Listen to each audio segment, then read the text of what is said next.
On va, Bezrat Hashem, rentrer dans la parashat Vaïra, ensuite la parashat Bo, la parashat dans laquelle on va nous parler des plaies qui sont abattues sur l'Égypte, les fameuses Esser Makot, les 10 plaies. On raconte qu'à l'époque du Chafetz Chaim, là où le Chafetz Chaim se trouvait, c'était dans une ville, là-bas ils étaient tous avares, les femmes. Comment s'appelait cette ville Radin. Là-bas, il y a un élève qui a voulu voir qu'est-ce qu'il faisait le Chafetz Chaim le soir. Dans la nuit, quand il y a des gens qui sont sur Netflix, d'autres gens qui sont en train de roupiller, qu'est-ce que le Chafetz Chaim fait? Et cet élève, il raconte, évidemment, j'imagine qu'il n'avait pas tellement le droit de faire ce qu'il a fait. En tous les cas, il a regardé par un trou ce que le Chafetz Chaim était en train de faire. Et il raconte, et ça a été rapporté par beaucoup de Chachamim, ce témoignage, il raconte que le Chafetz Chaim, il était assis comme ça sur une chaise, il avait un chumash dans la main, et il était en train de lire les 10 plaies. Il lisait la plaie du sang, et la plaie des grenouilles, et il lisait les plaies. Et à chaque fois, il s'éclatait de rire. Comme un petit gamin, tu vois, l'Égyptien, il s'est énervé contre la grenouille, il l'a frappé, et il y a eu 10 grenouilles qui sont arrivées. Le Chafetz Chaim, il s'éclate de rire. Il était déjà très vieux, c'était un petit peu avant sa mort. Et le Chafetz Chaim, il lisait les 10 plaies, il lisait le sens premier des 10 plaies, visiblement, et il s'éclatait de rire. Il disait, ah, vous avez voulu faire du mal au peuple juif, regardez ce qui vous revient. Regardez un petit peu ce qui vous revient. Et comme ça, le Chafetz Chaim, il lisait l'élève. Il n'est pas resté longtemps parce qu'il a senti qu'il y avait la shrina qui se trouvait avec le Chafetz Chaim. Il a eu peur de se brûler. Mais en tous les cas, il témoigne de cette chose-là. Et la grande question qu'on va se poser, c'est un homme comme le Chafetz Chaim, qui était le géant de la génération, qui était déjà un petit peu avant sa mort. Je ne sais pas, moi je me serais imaginé qu'il était déjà au niveau d'étudier la Kabbalah, d'étudier les textes les plus complexes de Rabbi Chaim Vital, du Harizal, peut-être de Harry Potter, je ne sais pas, mais en tous les cas, pas de lire le Chumash que n'importe quel enfant de 2 ans, 3 ans, 5 ans, 10 ans connaît par cœur. Et le Chafetz Chaim, lui, il était en train d'étudier cette paracha. Juste, votre question, c'est pourquoi le Chafetz Chaim il y a un Libéréchi, il est chez Shemot. Ah, ok. Pourquoi il est Shemot avec tellement d'attention, avec tellement de inyan, d'intérêt, alors que, a priori, c'est un truc pour les enfants, quoi. Ça y est, il connaît très bien. Donc, qu'il soit obligé de lire la paracha toutes les semaines, d'accord, mais de lire ça, de s'éclater de rire, et de passer du temps, alors qu'en plus, à ce qui paraît, c'était pas vraiment les parachiotes de Shemot et de Vaïra et Bo. Donc, pourquoi il a fait ce qu'il a fait? Alors, il faut juste se poser d'abord une question, pour essayer de répondre à cette question. Il faut se poser une question. Pourquoi Hachem, il a envoyé 10 plaies aux Égyptiens? Si on pense que la raison des 10 plaies, c'était uniquement pour que les Égyptiens ils nous libèrent, que Pharaon il nous libère, eh bien, premièrement, on aurait pu envoyer depuis le début la plaie la plus insupportable, la dernière, et Pharaon il aurait dit, ok, bon, ça va, je vous libère. Oui ou non? Oui. On aurait pu aussi imaginer qu'il y a un tout autre scénario, beaucoup plus simple, dans lequel il va besoin d'amener les plaies.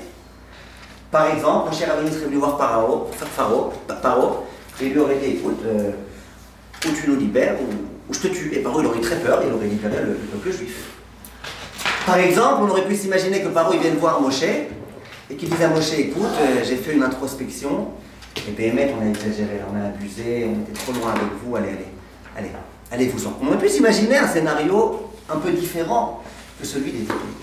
Pourquoi amener les 10 plaies avec tout l'aspect extraordinaire qu'il y a eu, et avec tout l'aspect miraculeux qu'il y a eu, avec tout l'aspect Mida Keneged Mida qu'il y a eu, que tout ce qu'ils nous ont fait, c'est ça qui se sont reçus. Pourquoi il y avait besoin d'emmener les 10 plaies? Viennent Chachamim et ils nous disent que s'il y a eu besoin des 10 plaies, et si les 10 plaies elles sont écrites dans la Torah, et qui est-ce qui étudie la Sainte Torah? C'est les Juifs, c'est nous. C'est visiblement que les 10 plaies, elles ne sont pas simplement pour Paro, puisque pour Paro on aurait pu trouver d'autres solutions, mais elles sont pour nous. Le Chafetz Chaim, un jour, quand il y avait eu un grave tremblement de terre, il a voulu renforcer un petit peu les Juifs. Le Chafetz Chaim le même. il a voulu renforcer les Juifs. Et il leur a dit, regardez, vous savez, il se passe des choses dans le monde. Ce qui se passe dans le monde, c'est un message pour qui? Et là, le Chafetz Chaim, il leur a dit, je vais vous raconter une histoire. Un jour, il y avait un Italien, un Américain, un Français qui étaient dans un endroit. On a l'impression que c'est une blague, hein, c'est pas une blague. Et on leur a... Une fois, il y a un Américain, un Français, un Italien qui rentrent dans un avion. Le TSVR a dit, oh, c'est pas une blague ici. Donc, Bekitso. Et à un moment donné, ils reçoivent une lettre. Et ils ne savent pas à qui la lettre est adressée, les trois ici dans la même maison. Il y avait l'Italien, le Français, l'Américain, on ne sait pas à qui la lettre était adressée. Qu'est-ce qu'on fait dans un tel cas? Eh bien, dire Chafetz Chaim, c'est très simple, on ouvre la lettre et on voit. Si c'est écrit en italien, c'est que c'est un italien. Si c'est écrit en français, c'est que ça s'adresse aux Français. Si c'est écrit en anglais, c'est que ça s'adresse à l'Américain. Ça veut dire que quand quelque chose est adressé à quelqu'un, il est adressé dans la langue qui est la sienne. Cette semaine, je me suis éclaté. Parce que j'ai perdu mon Rav Kav. Vous savez, c'est quoi le Rav Kav? J'ai perdu mon Rav Kav. Je l'ai perdu, je suis laissé un autre. J'ai perdu mon Rav Kav. Et donc, dans le Beth Midrash dans lequel j'étais, quelqu'un me voit, un Américain, il me voit comme ça en train de chercher mon Rav Kav. Alors, il ne sait pas ce que je cherchais. Il me dit, qu'est-ce que tu cherches? Je lui dis, mon Rav Kav. Il me dit, quoi? Je lui dis, mon Rav Kav. Il dit, j'ai pas compris. En hébreu. Qu'est-ce que tu cherches? Je lui dis, tu sais, mon Rav Kav, tu sais là, la carte qu'on met pour monter dans le bus. Il me dit, ah, ton Rav Kav. Je lui dis, ah ouais, désolé, ça aurait très peu pu deviner. C'est vrai, je ne sais pas dire moi, Rav Kav, mais si tu écris en anglais, c'est pour l'anglais. Tu parles en hébreu, ou en français, ou en hébreu avec l'accent français, c'est pas pour un américain. Bien le Chafetz Chaim, il dit, qui est-ce qui est capable de lire l'histoire? Il y a un tremblement de terre dans un pays dans lequel les gens ne comprennent rien au sens de l'histoire. Tu comprends bien que c'est pas pour eux. À qui le message est censé s'adresser? À ceux qui savent comprendre l'histoire. Et c'est les Juifs. Là, pareil, qui est-ce qui la lit, cette Torah? C'est les Juifs. Donc si c'est les Juifs qui lisent la Torah, c'est que les plaies, elles ont été faites pour donner un message aux Juifs. Et d'ailleurs, c'est un passage qui est explicite dans la Torah. La Torah, elle dit, tu sais pourquoi j'ai envoyé les plaies? Les Ma'an Teda, Ki Ani Hashem Bekerev Haaretz. Tout le but de ces plaies, c'est pour que tu saches que je suis Hashem dans cette terre. Ba'avour Teda, un autre passage dans lequel Hashem dit que tu saches qui aime Kamoni Bechol Haaretz, qu'il n'y a pas comme moi dans toute la terre. Donc le but des plaies, c'était que le peuple juif sache que Akadosh Baruch Hu, c'est le plus puissant au monde, le plus puissant qui puisse exister. Le but c'est que... Hein? Non, sans les plaies, on ne l'aurait pas su. On l'aurait moins su en tous les cas. C'est vrai qu'on aurait su que Hachem il a créé le monde, mais on n'aurait quand même pas su. Regarde un peu cette force qu'il y a dans les plaies, telles qu'on les connaît, avec tout ce que les Midrashim y racontent. Tu as dit le but des plaies c'est que... Sarah, hein? Le but des plaies, c'est afin que vous connaissiez, vous les bénis Israël, la puissance de Kadosh Baruch Hu. Alors on va essayer maintenant, Bezrat Hashem, de bien réfléchir à comment les plaies, parce que Merav elle a raison, elle dit on le sait déjà, n'est-ce pas? Elle dit on le sait déjà, qu'Hachem il est grand et qu'il est incroyable et qu'il est très fort et qu'il est très puissant. Donc comment on va se servir de ces plaies pour pouvoir réussir Bezrat Hashem à grandir? Oui, Evana. Excusez-moi, j'ai pas compris un truc. Vous avez parlé du Chafetz Chaim qui rigolait, mais du coup, je vois pas dans le rapport. Entre quoi et quoi? Vous avez dit qu'il rigolait. Il rigolait quand il lisait les plaies. Ok, maintenant Ça, on va... Attendez. Ah, je vous ai donné Comment se sert des plaies pourquoi? Comment on se sert des plaies pour comprendre, intérioriser le fait qu'Akadosh Baruch Hu, c'est lui le plus fort. Il y a écrit dans la Gemara, dans la Masechet Brachot, Daf Lamed Gimel, Gdola Dea Shenitna Ben Shte Otiyot Sheneemar, Ki El Deot Hashem. Il y a écrit dans le Passouk, Ki El Deot Hashem. Donc elle c'est quoi? C'est Dieu. Hashem c'est qui? C'est Dieu. Et c'est qui le mot qui est entre Dieu et Dieu? C'est Deot, ça veut dire? Deot. Deot c'est quoi? Deot c'est l'intellect, l'intelligence. L'intelligence. Le cerveau. D'accord? Donc vient la Gemara et elle dit, tu sais, la dimension qui est celle du da'at, de la connaissance, on va dire, eh ben, elle est tellement grande que quand dans le Passouk on a parlé de cette dimension-là, on l'a placée entre les deux noms de Dieu. El Deot Hashem. Le Deot, il est bien accompagné. Pour comprendre un petit peu la chose, le Rav Miller il donne un exemple.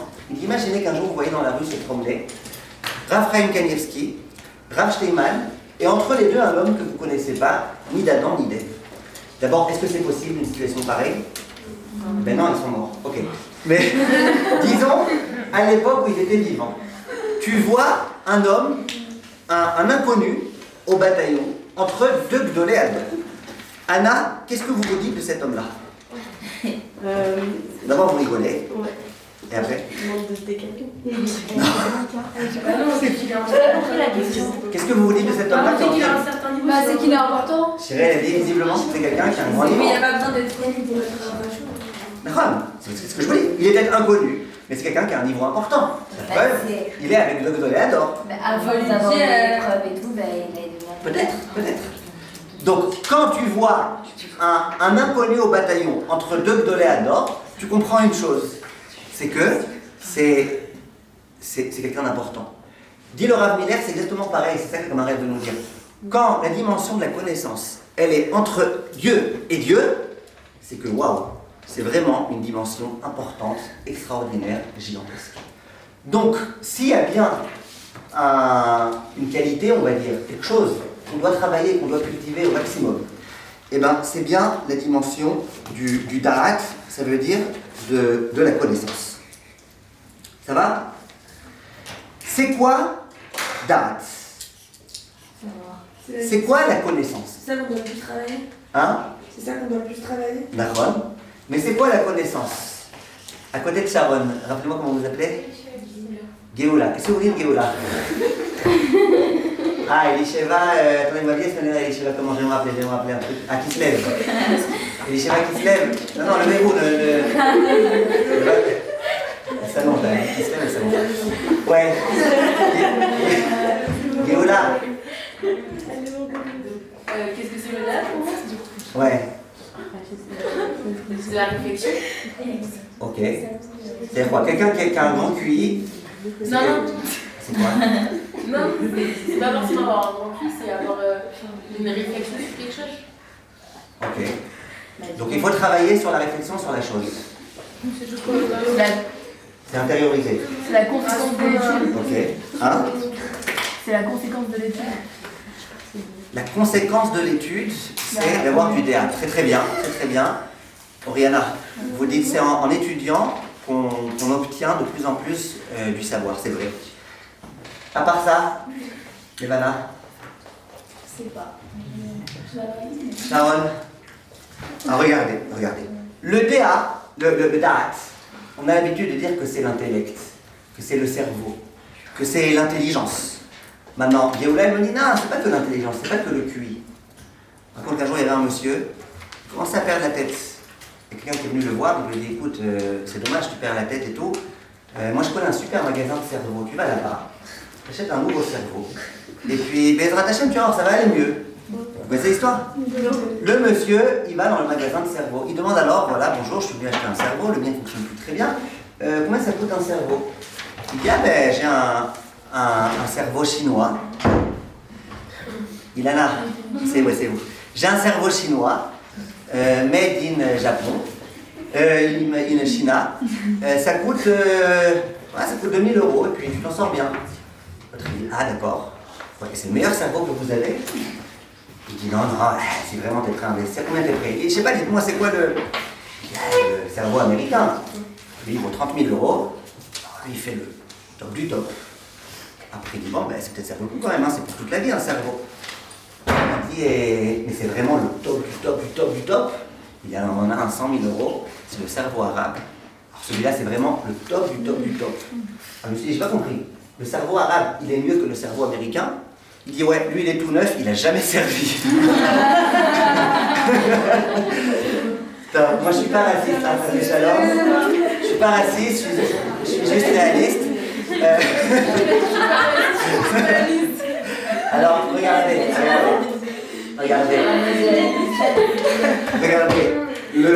C'est quoi le DA? Elle revient pas. C'est quoi le date? C'est quoi le date? Ah, écoutez bien. C'est quoi le date?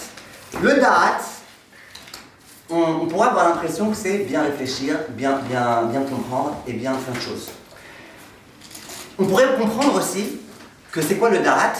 C'est connaître bien toute la Torah par cœur, tout le chasse. C'est quoi le chasse? Chasse, Sidré, Mishnah, connaître toute la Gemara par cœur, de connaître tout le Zohar, toute la Kabbale, de connaître tout par cœur. On pourrait penser que c'est ça, avoir du date. Mais malheureusement, on s'aperçoit qu'il y a beaucoup de gens qui réfléchissent, beaucoup de gens qui connaissent beaucoup de choses, et pourtant, tu les sens vides, tu les sens pas, tu sens qu'il leur manque quelque chose, tu sens qu'il leur manque du date. C'est quoi exactement le date? Il donne un exemple de Rav Miller, il donne un exemple très joli. Une grande partie de ce qu'on dit là, c'est tiré du Rav Miller. J'ai tellement aimé cette sikha que je voulais partager avec vous. Il dit le Rav, imaginez quelqu'un qui vient vous voir et qui vous dit mais Rav, dites-moi, je vous écris un chèque, combien vous voulez? Allez, lancez un chiffre. Combien? 5 millions. Je vous dis combien tu veux? Pourquoi 5 millions? 100 milliards. 100 milliards. Je vous dis, mais quitte ce que tu veux, tu me dis. Infini. Je signe le chèque et dans le compte, il n'y a rien. Combien il vaut ce chèque?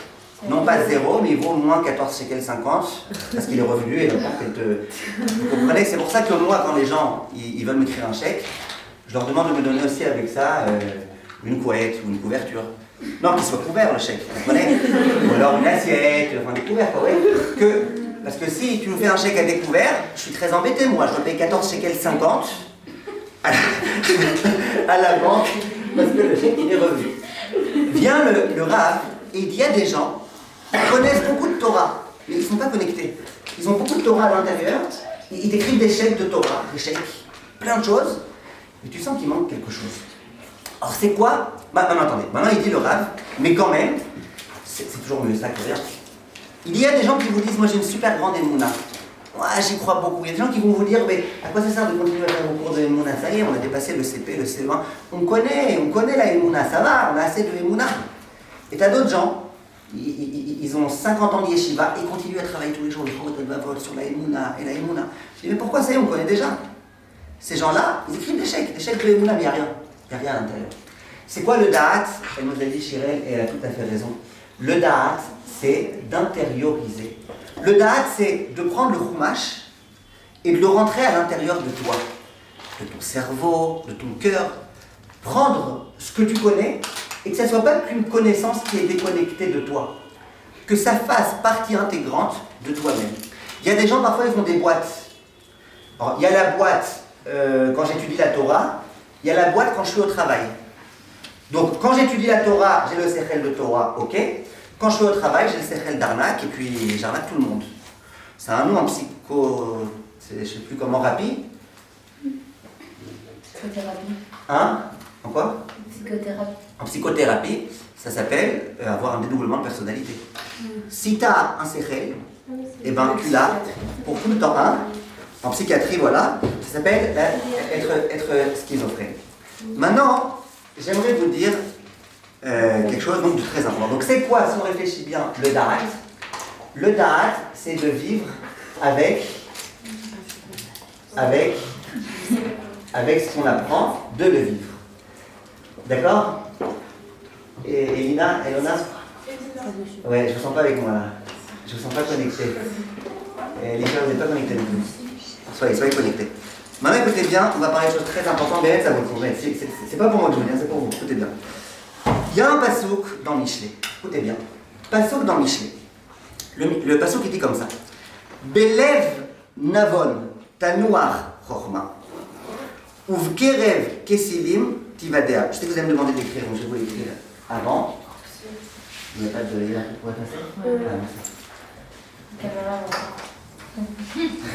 Tant pis pour elle. Ah, écoutez bien. Belev navon tanuar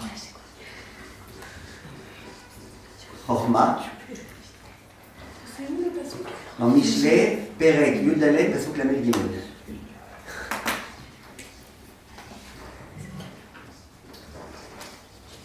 ou Bekerev Ksilim Tivada. Ça veut dire quoi?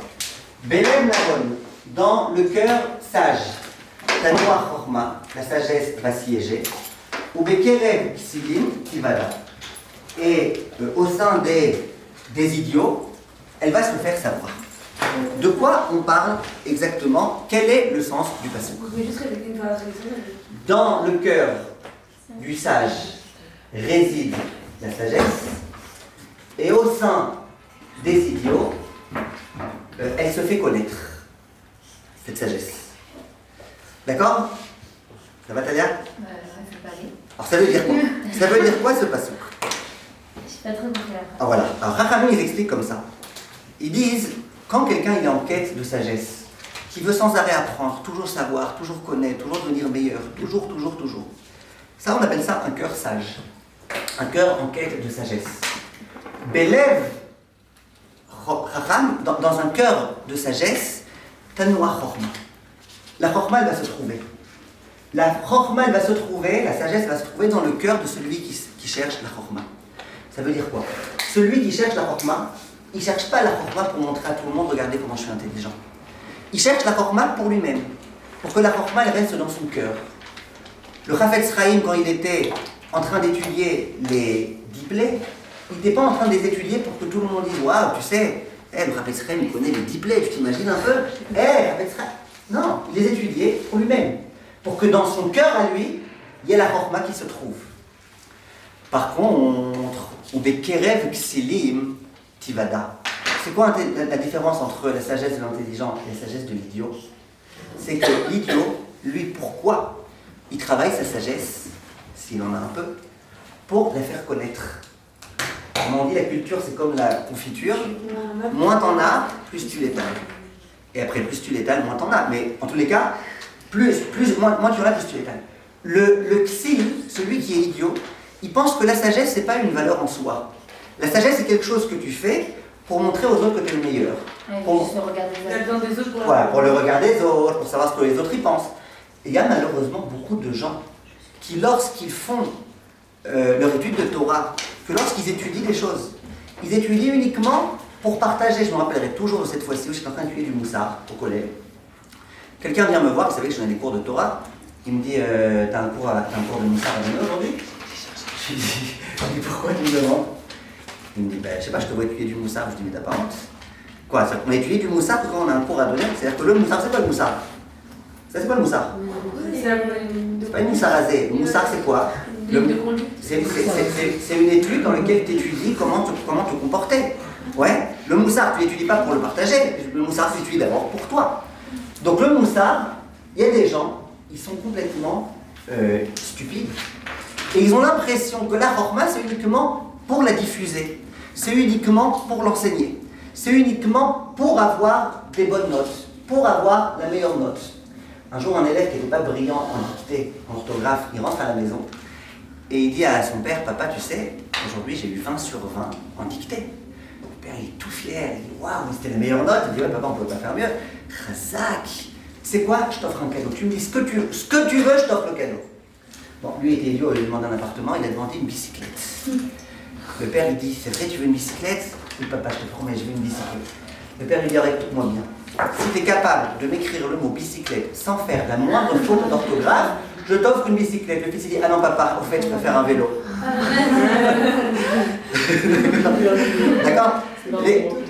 Je vois qu'elle connaît bien Esther avec il faut... Les gens, ils ont l'impression que tout ce que tu étudies à l'école, tout ce que tu étudies, tout ce qu'il faut que tu aies des bonnes notes, c'est pour être le meilleur. Moi, par exemple, à l'école, j'étais pas un très bon élève. Et quand le prof, il rendait les contrôles, ils avaient une fâcheuse tendance, les profs, c'est de rendre toujours de la meilleure note à la moins bonne. Alors, quand on commençait par la meilleure note, moi, je savais que je pouvais dormir, je me réveillerais le prof à la fin quand on arriverait à la meilleure. Et moi, j'aimais bien quand il commençait par les moins bons. Comme ça, j'étais en premier, oui. Ça me donnait une bonne impression. Ça sert à rien. Si tu veux avoir des bonnes notes que pour être le meilleur, ça sert à rien. Je me rappellerai aussi toujours cette fois-ci où j'étais en colo. Et on a reçu le bulletin scolaire.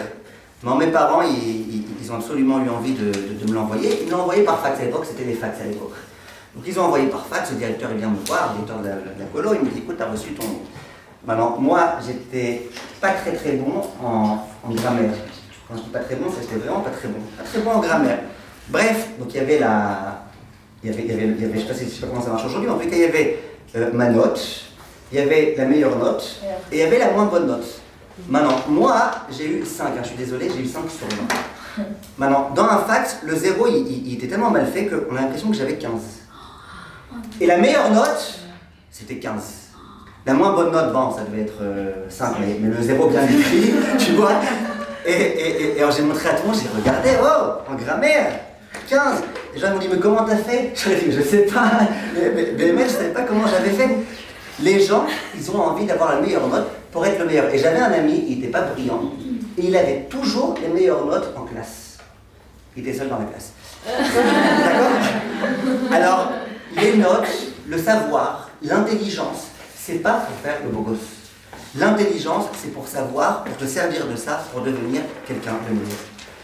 Vient le passouk et il dit, le chacham, sa chokma est dans son cœur. Bien sûr, si un jour on lui demande de donner un cours de Torah, il ne va pas refuser, il va le donner, il va essayer de partager. Mais il ne va pas garder que pour lui. Par contre, comment on appelle ça? Le idiot, lui, il garde ça pour lui. Et le Rav Miller, il dit, c'est comme dans certains pays, la Russie à l'époque, sans arrêt, qu'est-ce qu'elle faisait? Elle exportait toute la marchandise qu'elle avait. Elle passait son temps à exporter. Et elle était tellement préoccupée dans l'exportation que les gens qui vivaient là-bas, ils étaient pauvres. Ils voulaient avoir une petite ration de pain, ils devaient faire des queues gigantesques. Parce que quand tu passes ton temps à exporter, et à exporter, et à exporter, toi tu te vides. Donc le xil, l'idiot, qui passe son temps à se servir de la chorma que comme un moyen d'exportation, ben finalement il ne reste rien. Et donc finalement, il n'y a plus rien, c'est nul, c'est zéro, et il n'y a rien. Ça, c'est la façon dont on comprend le passouk de façon générale. Donc je répète, de façon générale, le chacham, lui, il est conscient que la chorma, c'est une valeur en soi, qui n'a rien à voir avec le regard des autres. L'idiot, il a l'impression que la chorma, c'est qu'un moyen de pouvoir accéder à l'honneur et à tout type de choses. Mais la Gemara, dans Baba Metzia, la Pehe, elle explique ce passage d'une autre façon. Écoutez bien, c'est très intéressant. Écoutez bien, Elisheva, c'est très très intéressant. La Gemara, elle dit Maï dirtiv belev navon tanua chokma bekerev ksilim tivada. C'est quoi le sens de ce verset? Et la Gemara, elle dit comme ça Belev navon tanua chokma, c'est talmid chacham ben talmid chacham. Quand il y a écrit dans le cœur du sage, il y aura la chokma, on fait allusion à qui? Au talmid chacham, fils de talmid chacham. D'accord? Le Gaon, fils de Gaon, le génie, fils de génie. Oui? Qu'est-ce qu'il veut dire ça? Ça c'est le Belev Navon Tanoa Chorma. Dans le cœur du Navon, celui qui vient d'une famille dans laquelle il y a beaucoup de Chorma, lui il aura la Chorma. Ou Bekerev Ksilim Tivada, ça veut dire quoi? Et quand on te dit que au sein des idiots, eh ben, ça va se faire savoir, à qui ça fait allusion? Au Talmid Chacham ben Amaretz, au génie, fils de génis, non, de Bara. Alors, ça veut dire quoi? Ça veut dire que le Chacham, fils de Chacham, à son sujet, on nous dit Belev Navon Tanoa Chokma, et le Chacham, fils de quoi? De Amaretz. Lui, on dit, écoute, Bekerev Ksilim Tanoa Chokma. Comment ça rentre dans le verset? C'est très simple. Bekerev Ksilim, celui qui fait partie d'une famille de ksilim, d'idiots, de gens qui s'y connaissent pas tellement, ouais, et ben, tu vas de la chorma. La chorma, il va se faire savoir. Quand on étudie ce passage que cette Gemara, a priori, on a une impression, c'est que quoi? C'est que le chacham, fils de chacham, lui, il va pas trop se la jouer. Regardez comment je suis chacham et tout ça va. De toute façon, tu as grandi avec des braques, là-bas, tout le monde est chacham, tout le monde connaît tout, ça va. Par contre, quand tu es un Talmid Chacham, fils de Amaretz, et que personne ne connaît rien, et que toi tu sors du lot, alors là tu risques tu t'aimerais bien tivada, tu aimerais bien faire savoir aux autres. N'oubliez pas que tivada, ça veut dire faire savoir aux autres. Donc l'impression qu'on a, c'est que ce passage qui dit, celui qui est Chacham, fils de Chacham, il garde les choses en silence. Et celui qui est Chacham, fils de Amaretz, lui, il s'enorgueillit. Mais c'est pas ça le sens de la Gemara. Une Gemara, ça ne s'étudie pas tout seul. Une Gemara, ça s'étudie avec les commentaires. C'est qui le grand commentaire de la Gemara, Rebecca? C'est le même que le grand commentaire du Chumash. Qui ça? Qui ça? Ah, Rashi! Rashi! Fallait le dire, Rashi! Rashi, vous avez déjà entendu un américain dire Rashi, c'est l'impression que c'est extrait là. Rashi! Alors, Rashi, il donne une explication. Et il dit comme ça, et maintenant il faut que vous écoutiez bien. Il dit le Rav, écoutez bien ce qu'il dit. Il dit Modia la kol ou mitpaer bekitra. Il dit quelque chose d'extraordinaire, Rashi. Rashi, il dit, ne crois pas qu'on est en train de parler en mal du Talmid Chacham, fils de Hamaretz. Au contraire, on est en train de faire son éloge. Celui qui garde la chorma dans son cœur, ça veut dire qu'il garde ça de façon un peu égoïste. C'est qui? C'est le Chacham, fils de Chacham. Par contre, le Chacham, fils de Hamaretz, lui, il ne garde pas ça intérieurement. Lui, qu'est-ce qu'il fait? Il apprend les autres et les a Il a partagé. Il diffuse. Mais pas il diffuse parce qu'il veut montrer, regardez comment c'est un beau gosse. Pas du tout. Parce qu'il est tellement en exaltation face à la beauté des Chidouché Torah, tellement il aime ça, il trouve ça trop waouh, que quoi? Il ne peut pas garder ça pour lui. Il est obligé de retirer. Je ne sais pas si vous avez déjà vu un Choser Bitshuva. Tout feu, tout flamme, c'est vraiment le syndrome du waouh. Je ne sais pas si vous avez déjà vu. Tu lui dis, tu sais, Mitzrayim, ça commence par un mème ouvert, après à la fin c'est un mème fermé, parce que tu pouvais rentrer facilement et tu ne pouvais plus sortir. Waouh! Tu lui dis, tu sais, il y a une ségoula pour avoir beaucoup de chorma et beaucoup de kavana dans un Tachon Date. Waouh! Tu lui dis, tu sais, pourquoi on met la kippa comme ça, même quand il pleut, tu ne te mets pas la tête. C'est l'exaltation, la grande exaltation. Donc lui, comme il est en exaltation, qu'est-ce qu'il fait? Il va partager son waouh. C'est dommage, il ne peut pas garder. Tu vois quelqu'un faire waouh, tu dis qu'est-ce qui se passe? Par contre, écoutez bien, hein, le Talmid Chacham, fils de Talmid Chacham, où il passait son temps à entendre des Chidouché Torah, et son père c'était le Gaon, et son grand-père c'était le Gaon, et son oncle c'était le Gaon, et sa belle-sœur c'était la Gaon. Tout le monde était Gaon dans la famille, tout le monde. Tout le monde c'était des grands Talmidei Chachamim. Lui vient un il dit à son père, papa, tu sais, waouh, j'ai un super beau chidouche. Papa, waouh. Son père lui dit, vas-y, il dit le chidouche. Le fils, il dit un chidouche, il a l'impression que c'est un super beau chidouche. Le père, il regarde comme ça. T'es sûr que ce matin, dans la Hamida, t'as fait la bracha de Atachonen d'Adam Das? Tu t'imagines qu'il n'a pas envie d'aller partager son chidouche avec quelqu'un d'autre. Vient la Gemara avec l'explication de Rashi. Et il nous dit, c'est quoi la grande différence entre le Chacham, fils de Chacham, et le Chacham, fils de Hamaretz? C'est que le Chacham, fils de Chacham, il ne voit pas ce qu'il y a de tellement extraordinaire dans les Chidouché Torah. Alors que le Chacham, fils de Hamaretz, lui, waouh! Waouh! Et donc, il partage ça autour de lui. Et c'est ça qu'il y a d'absolument extraordinaire avec le Choser Bitshuva, le Baal Tshuva. C'est que le Baal Tshuva, dans un premier temps, eh ben, il est tout feu, tout flamme. Il a mis les tefilines le matin. D'abord, regarde combien de temps ça lui prend de mettre les tefilines. Ensuite, toute la journée, il est souriant. Frère, j'ai le mérite de mettre les tefilines aujourd'hui. J'ai eu le mérite. L'autre, il les met comme ça à toute vitesse parce qu'il a grandi dans un environnement dans lequel on met les tefilines. Je sais pas, tu lui demandes c'est quoi, c'est pour prendre l'attention. Il sait pas, tu vois, il se demande à quoi ça sert ce truc-là. Alors que l'autre, tout feu, tout flamme, il fait la bracha avec Kavana. Et il fait tout avec Kavana. Vient le Rav Miller et il dit, mais c'est quoi le problème? C'est quoi le problème? Le problème, c'est que malheureusement, un jour, il y a un grand malheur qui lui arrive à ce Baal Tshuva. C'est quoi? C'est qu'il est plus Baal Tshuva. Il est plus. Ça y est, ça fait déjà 4 ans, 5 ans, 10 ans qu'il est dans la Teiré et qu'il étudie la Teiré et qu'il connaît bien la Teiré. C'est plus un Choser Bitshuva. Bon, tu le reconnais quand même, hein. Entre nous, vous voulez ta personne, hein. Comment tu reconnais un Baal Tshuva? Il a le chapeau, il a la veste, comment tu le reconnais? Il est toujours avec un sac à dos. Ça, c'est un des trucs que tu peux savoir pour reconnaître, c'est 100%. C'est avéré 100%. Jamais tu verras un Avrer ou Bachor Yeshiva avec une veste et un chapeau qui n'est pas Choser Bitshuva avec un sac à dos. Peut-être en vacances, mais là, il n'a plus de chapeau. Mais bon, pendant l'année. Donc, Bekitso, la grande. Ouais, mais le grand problème, c'est qu'il perd beaucoup de sa éclate. Si au début c'était waouh, j'ai mis les tefilines, waouh, merci mon Dieu, c'est un mérite tellement grand, tellement Oui, mais colossal, est-ce que tellement grand. chaque mérite qu'il fait et tout, ben, il aura plus de récompense que quelqu'un qui est déjà dans la Shema, enfin, qui est déjà dans la Torah? Je sais pas, je suis pas le comptable de Dieu, je sais pas exactement. Mais ce que je veux dire, et ça c'est le Rav Miller qui dit, il dit ce Baal Tshuva, un jour il y a un drame qui lui arrive dans sa vie. C'est que, eh ben, il se sent plus être Baal Tshuva. Et qu'est-ce qui va se passer? Alors écoutez bien comment ça se passe. Maintenant, plus ça va aller, plus il va être un vrai Haredi. Donc plus il va faire attention à l'accomplissement des mitzvot dans les moindres détails. Il va dépenser plus d'argent pour les mitzvot. Quand il va chercher son étrog, il va être plus à faire la grimace comme ça pour être sûr qu'il n'y a pas le moindre petit point. Plus il va être religieux, plus il va faire attention aux mitzvot. Mais plus malheureusement, Rikshit, de façon sentimentale, il va s'écarter d'Akadosh Baruch Hu. C'est un peu comme les textos.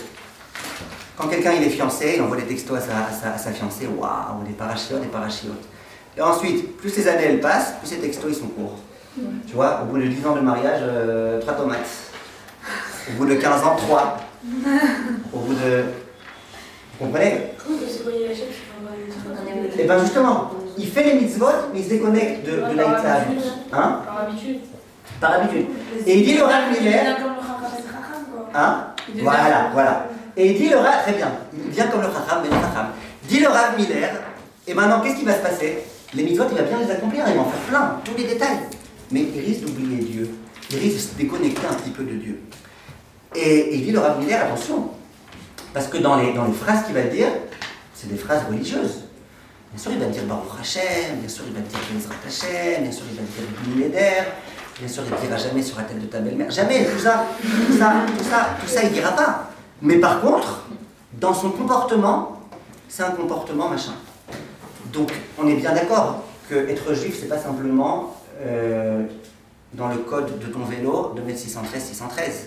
On ne sait jamais s'il y a des goïms qui nous entendent. Quand il y a le vélo d'un juif, n'essayez pas 613, ça marche. Et s'il est tunisien, c'est 5, 5, 5, 5, 5, 1. Je lui dis pourquoi 1 à la fin? Si la Torah elle est une. Ok? C'est facile, hein, les mecs. Avec les juifs, c'est ou 26, 26, 52, 52, ou alors 613, 613. Et s'il est une, on a compris. En tous les cas, c'est pas ça être juif. Être juif, c'est pas faire 613, 613. Être juif, c'est avoir Dieu présent avec toi et être connecté à Dieu à chaque moment. Parce que... On perd la connexion qu'il avait voilà. quand il y avait le Voilà. Parce que dire des mots, on est très bon pour dire des mots. Mais c'est pas l'essentiel. C'est pas l'essentiel. Un jour, quelqu'un m'a dit que sa femme de ménage, elle lui a dit, tu sais, moi, à force d'être avec vous, les juifs, je commence à apprendre l'hébreu. Là, alors il dit, ah bon, tu commences à apprendre l'hébreu? Il dit, ouais, mais à Paris, hein, Paris. Il dit, ouais, à force d'être chez vous, je commence à apprendre l'hébreu. Ah bon? Comment on dit ça va? Ah, ça va, c'est... c'est Baruch Hashem.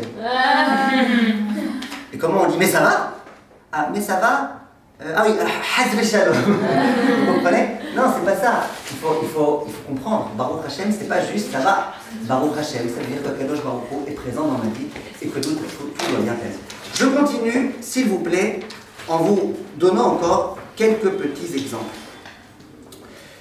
Le Rabbi dit, vous rentrez dans une synagogue et vous voyez les gens à quelle vitesse ils prient. Béhémet, s'il y a une chose qu'on peut ne pas reprocher aux Français en France, c'est que la tfila, Béhémet, ça dure. Béhémet, tu prends un Israélien, tu l'amènes dans une communauté marocaine en France, il meurt. Je ne comprends pas, mais pourquoi tu me fais chaque taram, tu me le fais?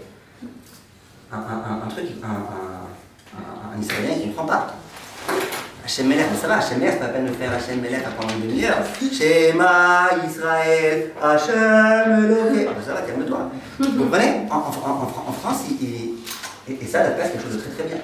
En Israël, ça fonce. Dans beaucoup d'endroits, ça fonce. Et le Rav Miller, il dit, et non seulement ça fonce, mais parfois, quand tu essaies bien d'écouter, il y a plein de mots qui sont bâclés. Il y a plein de mots qui sont dits. Allez, une fois dans un shtibler chassidi, pourquoi? Vous avez vu ce que j'ai dit là? Il y a dalle, mais kadash, tu comprends rien, tu as rien, n'a rien, walou, zéro, tu comprends rien. Juste ce que tu as compris, c'est qu'au bout d'une seconde, il fait 3 pas en arrière, il a dit, oui, c'est chaud là, tu comprends rien. Il dit le Rav Miller, mais c'est pas comme ça. Un jour, quelqu'un m'a dit, il y a écrit dans Khazal, tu sais comment il faut faire les brachot? Comme quelqu'un qui compte de l'argent. Quand on compte de l'argent, on compte bien chaque pièce, l'une après l'autre, il ne faut pas qu'il y ait d'erreur. Donc quand tu prononces les brachot, pas Brahata, Baruch, Ata, Ado, Elo, Elo. Il y en a un qui m'a dit, ouais, mais aujourd'hui dans les chaînes, ils ont des appareils qui font. Donc les gens, ils ont appris de ça à faire les brachot comme on compte l'argent. Mais non, il faut compter l'argent doucement. Le Baal Tshuva, écoutez bien, le Baal Tshuva, ok, il rentre dans une synagogue donc de Chacham ben Chacham, ok, et puis il commence à faire Hachem Sefatay Tiftach, ok, à peine il a le temps de commencer à se prosterner pour faire Baruch Ata Hachem, il entend l'autre qui fait Amelech HaMishpat. C'est ça. Comment t'es arrivé à Amelech HaMishpat? Comment t'es arrivé à Amelech HaMishpat? Alors qu'on est au mois de Tevet en plus. Comment t'es arrivé à Amelech HaMishpat? Et le Hamaharetz, comme en plus qu'ils ont bien les tu vois ce qu'ils ont bien, c'est qu'ils sont très très modestes. Ils disent, ah mais visiblement j'ai pas encore le niveau, moi de prier vite. J'ai pas encore le niveau. Ouais, t'as pas encore le niveau. Et ils ont le niveau. C'est comment on appelle ce niveau? Le niveau K. Le K niveau, ouais. Eux ils sont arrivés à ce niveau. Mais toi, t'as un autre niveau encore meilleur. Toi, t'as le niveau de bien comprendre qu'une fila, ça se prononce doucement. Je ne vais pas vous donner trop d'exemples, mais le Rav Miller, il nous demande quand même une chose, une réflexion. Il dit, en général, quand on se sent bien quelque part, on aime bien y rester. Quand on se sent bien quelque part, on aime bien y rester. Si quand tu es à la synagogue, tu n'as qu'une envie, c'est de partir, pose-toi des questions. Et ça, c'est vraiment quelque chose que je vous invite à faire pour vous-même. Où est-ce que vous êtes bien et où est-ce que vous n'êtes pas bien? Là où vous êtes bien, c'est là que vous êtes connecté, c'est cette chose-là que vous êtes connecté. Moi, par exemple, quand j'avais des filles de séminaire, alors à la fin du repas, c'est toujours le même rituel. Les filles, elles ont une très grande envie de partir, mais elles n'osent pas me le dire. Moi, j'ai une grande envie qu'elles s'en aillent parce que je vois qu'elles ont envie de partir, mais je n'ose pas leur dire. Alors, de temps en temps, elles se regardent comme ça, elles croient que je ne les vois pas, elles se regardent comme ça. Et puis, elles peuvent rester 1 heure, 1 heure et demie, 2 heures. Elles n'osent pas partir, visiblement, elles se sentent bien. Ça, c'est la qualité de celui qui se sent bien. Je pense qu'un jour, il faudrait faire un principe. Quand les lumières, elles s'éteignent, ne restez pas demander à ma femme la recette du gâteau, quoi. Les lumières, elles s'éteignent. Ok, ce que je veux dire, c'est que quand, là où tu te sens bien, eh ben, c'est là que tu aimes être. Maintenant, écoutez bien. Vient le Rav, toujours Miller, et il dit quelque chose de très intéressant. Il dit, alors qu'est-ce qu'on nous demande? On nous demande d'être des Chosri Mitzvah. On nous demande d'être tous des Chosri Mitzvah. Et on nous demande de rester Chosri Mitzvah toute la vie, mais bien sûr que ça serait une inspiration. Mais non, c'est pas vrai, c'est pas vraiment l'inspiration. Les gens, ils sont tout fiers de dire, moi, mon père, c'était le Steppeler. Les gens, ils aiment bien. On te dit, non, sois un fils de Hamaharetz, comme ça, au moins, Qu'est-ce qu'on va faire? Qu'est-ce qu'on va faire pour pouvoir, Bezrat Hashem, rester des Chosri Mitzvah, en quelque sorte, dans tout le sens noble du terme, durant toute notre vie? Comment ça va fonctionner? Comment on va faire? Alors, Bechavod, à côté de Rebecca et de Myriam, comment vous appelez? Qu'est-ce que vous dites? Comment on va faire pour rester un Chosri Mitzvah toute notre vie? Hein? Il faut comme un ça, on essaye tous les jours jusqu'à qu'on intériorise et que ça nous... Il a fait. Myriam, ce que vous dites? C'est parfait, on fait toujours mieux. On peut toujours mieux dans l'acte ou mieux dans la pensée? Mieux dans la pensée. Il y a même dans les deux, t'as le but dans les deux. On va pas faire plus de mitzvah, il y a mes pensées. Ok. Je voulais dire qu'il fallait toujours apprendre de nouvelles choses, comme ça toujours on est impressionné par de nouvelles choses. Il a fait. On n'est pas parfait. Ça veut dire qu'on est parfait, donc il y a toujours des choses à travailler. Donc, cette rôle, il ne faut pas rester à la routine. Hein? Il ne faut pas rester à la routine, genre en mode on étudie et on parle vraiment. D'accord. Ça va? Je pense qu'il faut apprendre des nouvelles choses, mais ce qu'il faut encore plus, c'est les choses qu'on fait déjà, qu'on a l'habitude de faire depuis très longtemps. retourner dessus, par exemple Il a avec fait. la Nida et c'est Vous avez toutes dit des choses très très belles, et maintenant je vais essayer de vous dire, c'est exactement ce qu'il nous conseille, le Rav Avigdor Miller. Il dit les choses suivantes. Il dit, au bout d'un moment on s'essouffle, au bout d'un moment on s'habitue, au bout d'un moment, les choses qu'on connaissait, eh ben, elles nous font presque plus rien. T'as des gens qui connaissent tout le chasse, mais t'as l'impression que c'est complètement, c'est parti d'eux. Ils ont tiré la chasse, il n'y a plus rien, il reste plus rien. Et c'est vrai, c'est un Miller qui le dit. Il dit pas ils ont tiré la chasse, mais il le dit. Il y a des gens, ils n'ont plus rien, ils n'ont plus rien. Vient le Rav Miller, écoutez bien ce qu'il dit. Et il dit, il faut essayer sans arrêt, d'abord, comme vous avez dit tout à l'heure, d'apprendre des nouvelles choses, comme il a dit Lydia, d'apprendre des nouvelles choses, de sans arrêt apprendre des nouvelles choses. Mais en dehors de ça, il faut accomplir ce que David Ameller disait. David Ameller qui dit dans les Tehillim, Shirou l'Hashem Shir Chadash. Chantez à Hachem un nouveau chant. C'est quoi un nouveau chant? C'est quoi le problème avec les anciens chants? Pourquoi? Tu es obligé de chanter à chaque fois les nouveaux chants de Ribot? Pourquoi tu ne peux pas chanter les anciens? C'est quoi le problème? Ils sont bien aussi les anciens. Alev, Sheli, Mikra, Lishna, il est très bien. Pourquoi tu es obligé de chanter le nouvel air? N'est-ce pas? Tu n'étais pas obligé. Il dit le Rav, non. Shir Chadash, ça ne veut pas dire de nouveaux mots et de nouvelles. Shir Chadash, ça veut dire ce que tu connaissais déjà, mais que tu disais ça va, ça on a appris quand on était au CE1, au CE2. Prendre cette chose-là et essayer de la réveiller en toi. Vient le Rav Miller et il dit, si simplement on avait la modestie de dire, on a un peu oublié les diplés. C'est vrai qu'on s'en rappelle toutes les années, mais viens on va réétudier les diplés. Comme si on n'avait jamais appris ça. Et on essaie de s'imaginer, on voit, waouh, la grandeur des Kadosh Baruch Hu. Et comment il est grand. Le Chafetz Chaim à 90 ans, il était en train de lire les diplés pour essayer de se renforcer. Si le Chafetz Chaim, il le faisait, combien a fortiori nous on peut le faire? Et combien a fortiori quand on le fait, eh ben, ça nous renforcera. Le Rabbi donne un autre exemple. Il dit, qui est-ce d'entre vous qui ne connaît pas Bereshit bara Elohim? Vous connaissez Bereshit? Ouais, vous connaissez? C'est quoi Bereshit? Dieu a créé le monde. Ouais, vous êtes sûr que vous connaissez tous Dieu a créé le monde? Non. Alors si vraiment Dieu a créé le monde, ça veut dire que tout ce qui existe sur terre, c'est que Dieu. Ça veut dire que quand tu entends ce qui se passe dans le monde, c'est Dieu. Il n'y a rien d'autre que Dieu. Ça veut dire que quand tu as des très grands soucis de Parnassa, tu as oublié que c'est Dieu qui a créé le monde. C'est Dieu qui a créé le monde, c'est Dieu qui a créé l'argent, c'est Dieu qui a créé toutes les choses. C'est Dieu qui peut t'aider. Si à un moment donné, tu oublies que Hachem il peut se préoccuper de te combler ton minus, ton découvert en banque, c'est que tu as oublié, pas simplement la Emouna c'est trop général. Tu as oublié, Bereshit pareil. Tu as oublié que tout ce qui se passe sur Terre, tout ce qui est sur Terre, tout ce qui existe dans le cosmos, tout c'est Dieu, et il n'y a que Dieu, et il n'y a rien d'autre que Dieu. Alors pourquoi quand tu es dans ta douche, et que tu vois en haut un cafard, tu es obligé de le regarder comme ça en même temps que tu prends ta douche, tu es obligé de le regarder, tu ne lâches pas une seconde, tu le regardes comme ça.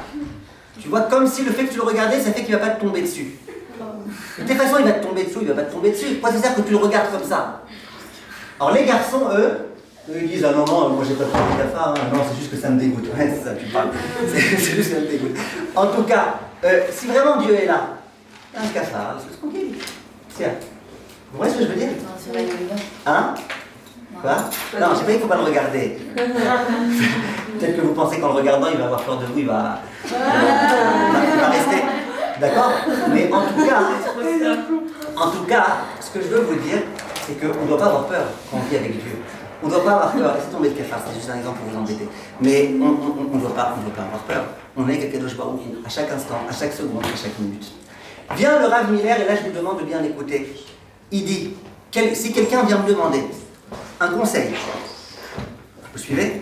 Si quelqu'un vient me demander un conseil pour grandir de façon phénoménale dans la Avodat Hashem, c'est un peu ce que vous voulez, des conseils pour grandir de façon phénoménale dans la Avodat Hashem. Il dit, le Rav, tu sais quoi? Chaque jour, étudie 5 minutes de Chumash, ou même, tu sais quoi, de Sidour. Tu vas prier tout à l'heure à la Tfila de Harbit, si tu ne l'as pas déjà fait. Eh bien, étudie la bracha de Atachonel et Adam Da'at.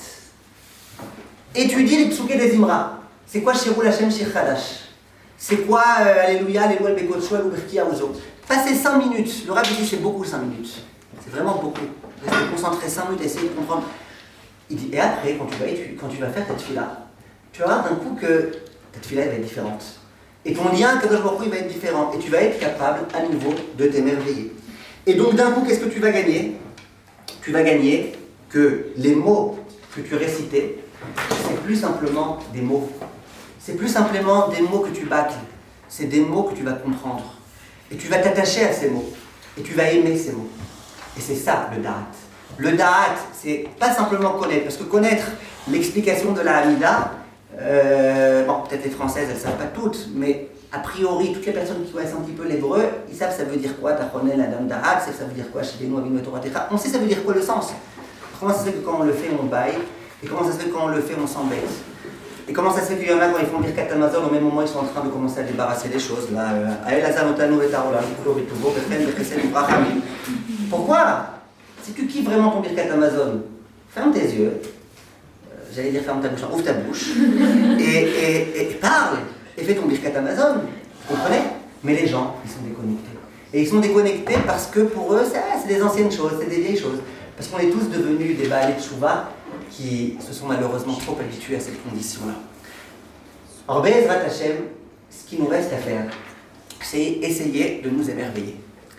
Essayer de nous émerveiller, ça peut être, chaque fois qu'on accomplit une mitzvah, waouh, Baruch Hashem, j'ai accompli une mitzvah. Vous pouvez quelquefois vous donner des tapes personnelles. C'est pas obligé de taper les autres. Vous pouvez vous dire quelquefois, bravo Anna, aujourd'hui, tu as été une bonne fille, tu as accompli de bonnes mitzvot, tu as été sympa, t'as aidé ta copine, t'as fait des choses, tu peux. On n'est pas obligé sans arrêt de faire que des remontrances, que des reproches. On peut aussi quelquefois se dire des choses bien. Mais c'est pas que ça. C'est aussi étudier. L'unité, elle a dit. Étudier. C'est en étudiant. Si tu n'étudies pas l'importance des mitzvot, combien les mitzvot elles te connectent à Kadosh Baruch Hu, le salaire des mitzvot, tu n'étudies pas tout ça, ok, tu as fait une mitzvah et alors? C'est en étudiant. C'est en rentrant de nouvelles. Simplement, l'idiot, lui, qu'est-ce qu'il fait? Lui, il est trop préoccupé à diffuser. Il diffuse tellement qu'il ne lui reste rien. Le sabbat de Kelem, il disait quand est-ce que le Chacham peut commencer à diffuser sa Torah? Il donnait un exemple. Je ne sais pas si vous avez déjà vu la table de Shabbat. Il y a une espèce d'ustensile. Quand le père il a fini de faire le kidouche, il verse le kidouche dans l'ustensile. Et il y a plein de tout petits robinets qui se versent sur des petits verres. Vous avez déjà vu ça? Il y a toujours 2-3 robinets qui ne marchent pas, je ne sais pas pourquoi. Non? Ok, c'est pas que chez moi, ok? Non, moi je passe à Paris. Et ça se diffuse. Maintenant, comment ça marche cette chose-là? Ben, quand le verre du kidouche lui-même, parce que parfois qu'est-ce qu'on fait? On verse le verre du kidouche, et puis on continue à verser. Donc, une fois que le verre il est plein, et ben ça se déverse. Il vient le Rav et il dit, c'est exactement ça. Lui il parlait d'autre chose, ça n'existait pas à son époque, c'était des petits robinets. Lui il disait, tu prends un verre et tu le mets tout autour des verres. Une fois que le verre du milieu il sera rempli, il commencera à se déverser sur les verres d'à côté. Quand quelqu'un il essaye de se remplir, et qu'il est toujours en quête d'apprentissage, et qu'il veut toujours apprendre davantage, eh ben, il peut commencer à diffuser. Mais si sans arrêt, il se remplit que pour donner aux autres, finalement il ne lui restera plus rien. Notre but principal dans notre vie, c'est de travailler notre da'at. El Deot Hashem. Le da'at, il a été mentionné entre Dieu et entre Dieu. C'est pour bien te montrer que le da'at, c'est quelque chose d'important. Le da'at, c'est connaître et c'est se connecter à la chose. Les gens qui sont déconnectés de leur connaissance, malheureusement, souvent, au bout d'un moment, soit ils lâchent la Torah, soit ils l'accomplissent vraiment avec beaucoup de désintérêt, avec beaucoup de mépris. Il faut être connecté. El Malasot. Il faut être connecté à la Torah. Et donc on l'a compris, pour se connecter, consacrons du temps quelquefois. Le Birkat Hamazon, c'est dommage. Vous le récitez combien de fois par jour? Combien de fois par semaine? Vous le récitez, le Birkat Hamazon? Qu'est-ce que vous avez à perdre? À prendre une fois un quart d'heure, à étudier le sens du Birkat Hamazon. Et comme ça, la prochaine fois que vous le récitez, eh ben, vous vous connectez. Vous connectez à Dieu par le Birkat Hamazon. Et je vous assure que le jour où vous comprendrez le sens du Birkat Hamazon, vous vous mettrez à manger du pain à tous vos repas. Au lieu de chercher à manger du pain maisonneux parce qu'il ne faut pas faire le Birkat Hamazon. Ils ont peur de faire le Birkat Hamazon, ils ont peur de manger de la viande après ils sont bassari, ils pensaient une avéra d'être bassari. Les gens aujourd'hui ils ont tout type d'angoisse. Alors non, c'est pas une avéra d'être bassari. C'est pas une avéra d'attendre 6 heures avant de prendre ton café au lait. C'est pas une avéra de faire le Birkat Hamazon. Et c'est une grande mitzvah, justement, de faire Birkat Amazon en comprenant et en trouvant Bezrat Hashem du Minyan. Si Bezrat Hashem, on sort de ce cours en comprenant bien cette notion-là, que le Chumash, ça nous concerne à nous aussi. Et que Bereshit, chaque année, on relit Bereshit, pas pour rien. Parce que chaque année, on peut encore rajouter, on peut encore comprendre encore mieux, on peut encore comprendre davantage en quoi cette leçon-là, elle nous concerne.